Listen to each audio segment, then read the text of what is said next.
बहुत समय पहले की बात है।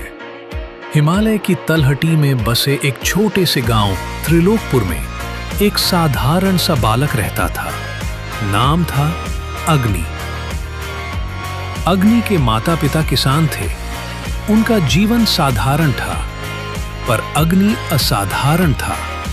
वह औरों से अलग सोचता था, अलग देखता था, और उसकी आंखों में एक ऐसी चमक थी जिसे देखकर बुजुर्ग कहते, इस बालक में कोई गूढ़ रहस्य छिपा है। अग्नि जब 7 वर्ष का हुआ तब एक विचित्र घटना घटी। एक दिन वह जंगल में लकड़ियां बटोर रहा था कि अचानक एक घायल हिरण उसके सामने आ गिरा। उसका एक पैर बुरी तरह जख्मी था।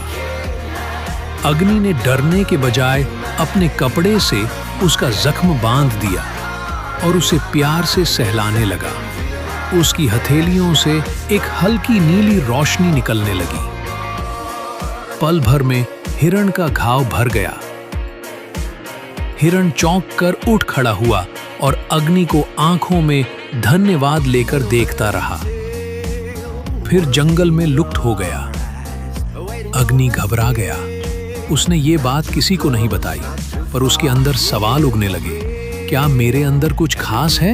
ये रोशनी क्या थी? अगले ही वर्ष गांव में एक साधु आए, गुरु तपोमानंद। वे वर्षों से हिमालय में तप कर रहे थे और पहली बार नीचे उतरे थे। जब उन्होंने अग्नि को देखा तो उनकी आंखें चमक उठीं। इस बालक के भीतर आत्मशक्ति का प्रकाश है। उन्होंने घोषणा की। गांव वालों ने हैरानी जताई। अग्नि के माता पिता तो चिंतित हो उठे। गुरु तपोमानंद ने अग्नि को बुलाकर कहा, बेटा, तुम्हारे भीतर दिव्य ऊर्जा है।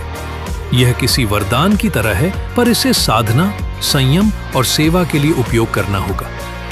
मैं तुम्हें शिक्षा देना चाहता हूं ताकि तुम अपने उद्देश्य को पहचान सको। माता पिता के आशीर्वाद से अग्नि गुरु के साथ चला गया। गुरु उसे एक गुफा में ले गए जहां चारों ओर हिम और नीरवता थी। वहां अग्नि ने ध्यान, मंत्र और योग के माध्यम से अपनी ऊर्जा को नियंत्रित करना सीखा। कुछ वर्षों में अग्नि हवा में तैरने, पेड़ों से बात करने, जानवरों को समझने और अपनी ऊर्जा से घाव भरने की कला सीख चुका था।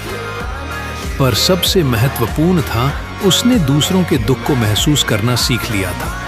गुरु ने कहा, सच्चा जादू वह है जो किसी के आंसू पहुंच सके। तुम अब तैयार हो अग्नि। उधर त्रिलोकपुर गांव में संकट के बादल मंडरा रहे थे।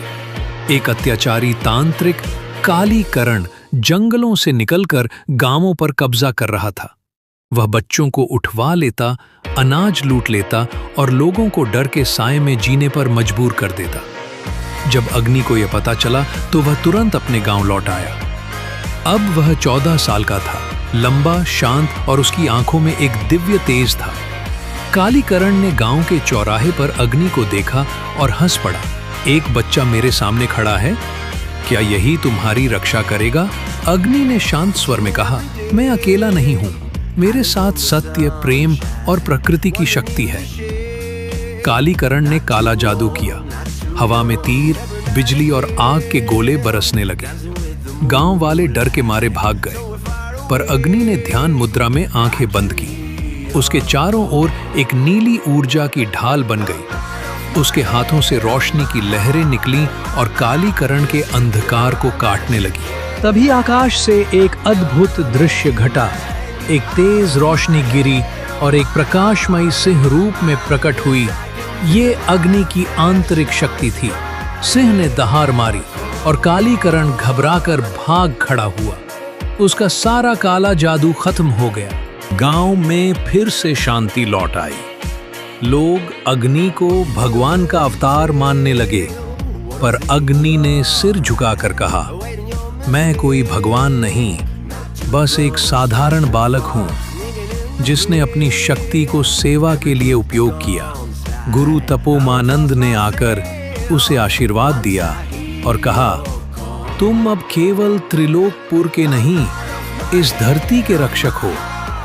तुम्हारा जीवन अब लोगों के लिए है। अग्नि ने अपने गांव में एक विद्या आश्रम खोला जहां वह बच्चों को सिर्फ पढ़ाई ही नहीं बल्कि आत्मविश्वास, प्रकृति प्रेम और सेवा की भावना भी सिखाता। वो कभी जादू नहीं दिखाता था, पर जो उसके संपर्क में आता वो खुद को बेहतर महसूस करता, जैसे उसके भीतर भी कुछ विशेष जाग गया हो।